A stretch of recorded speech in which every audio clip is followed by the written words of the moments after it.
Speaking of Unitarians, Unitarians are all about the questions and not the answers. You can't really know anything. It's all about the questions.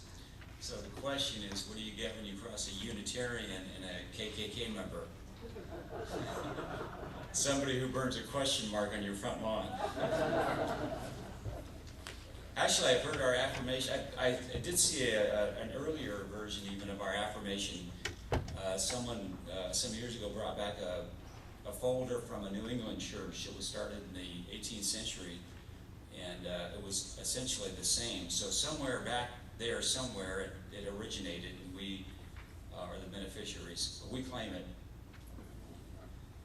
The truth will make you free. It's become a cliche, a campaign slogan, and a mantra for New Age gurus and pop psychologists. Its hackneyed use has obscured its deeper and more profound meaning. And it comes from the 8th chapter of the Gospel of John. If you abide in me, you will be my disciples, and you shall know the truth, and the truth shall make you free. Well, first let's put it in biblical context. Jesus was speaking to a bunch of people who already thought they were free. In fact, Jesus was teaching right in the middle of one of the great Jewish freedom celebrations, Sukkot. It was the Feast of Tabernacles, or the Feast of Booths. It was a week-long tradition of the celebration of deliverance, the Exodus, deliverance from Egypt and their bondage. And throughout the week, the people would construct little tabernacles or cubicles, booths, made of tree branches to remind them of their days in the wilderness, their transience, and their deliverance to the promised land. So Jesus comes teaching this particular truth in the middle of that celebration to people who thought they were already free.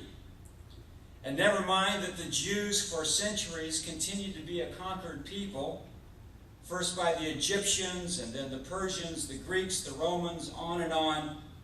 They still continued to celebrate their deliverance and their freedom, the great Exodus, some 1,300 years earlier. And it was in the middle of this freedom festival that Jesus tells his listeners, you are not free at all, you're really in bondage. And he wasn't talking about foreign occupation. He went on to explain that they were in bondage to sin. But they didn't get it. They said, no, we're children of Abraham. We've been set free. No one can tell us what to do. We're sons of God. We can do as we please. We are free already. We're mindful of the 4th of July weekend. We're in the middle of a weekend celebration of our freedom here in the United States of America. We've been free for 233 years, and we have total freedom here, don't we, in this country? We have freedom of speech, freedom of the press, freedom of religion, freedom of assembly, free to travel wherever we like. But the question is, are we really as free as we think we are?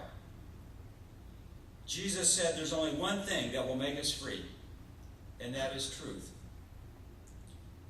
The problem is that in our culture, in our society, we often find ourselves swimming in a sea of lies, where people are constantly trying to sell us a lie.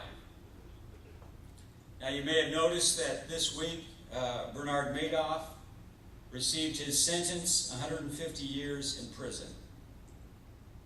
The man who lived a lie and sold that lie to many innocent and unsuspecting people, and he also sold that lie to some people who were probably just as greedy as he was, and now he'll spend the rest of his life behind bars.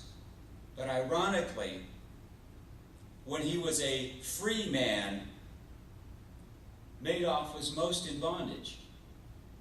Bondage to his own greed, in his own tangled web of deceit.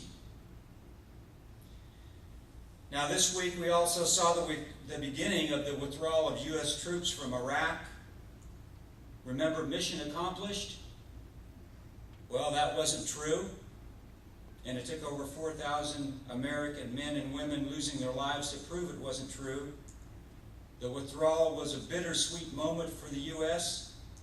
The Iraqis celebrated their freedom by declaring it a national holiday and a national day of sovereignty.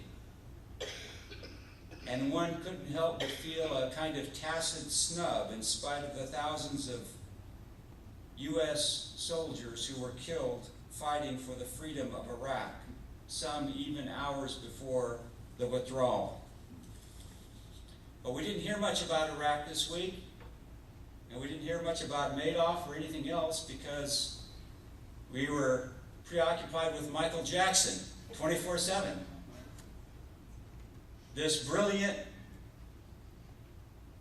tortured, conflicted, gentle soul groping for his own truth.